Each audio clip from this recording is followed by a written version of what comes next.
Yeah, Rodrygo, obviously former Santos man who joined Real Madrid in 2019. He scored 32 goals and 172 La Liga appearances.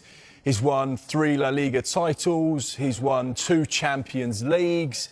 He's been at the heart of Real Madrid for the last 6 years since he made his debut in 2019. So he is exactly the type of player that Arsenal fans would say, yes, big box ticked.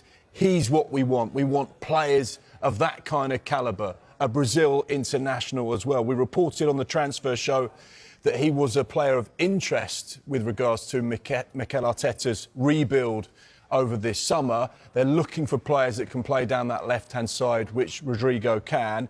This morning we've had a little bit more detail to say that he's actually not just a player of interest, but one of Arsenal's top targets for that left-sided position. As things stand, there's been no formal club-to-club communication. This is very much just still interest at this stage. What Andrea Berta has been doing over the course of the last few weeks and months is just speaking to all of the relevant representatives for those players that they've targeted. So if they're on the Arsenal list, normally what would happen, the sporting director would speak to their agents, speak to their reps and say, right, what's the deal? How much would it cost to get him out of the club? Would he be interested in joining us and being a part of this project? How much would he want wages-wise?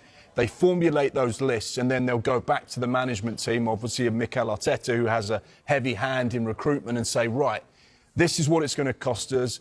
This is the metrics with regards to finance. Who do you want and in what order?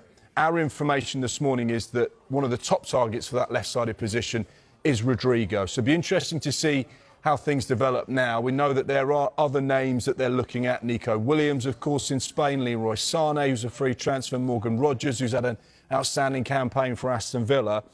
And they're looking for proven quality. They're looking for players that can take them from being the nearly boys to the Premier League champions. Now, the new Real Madrid boss, Xabi Alonso, this week, with a 24-year-old's future unclear, despite having 3 years left on his contract.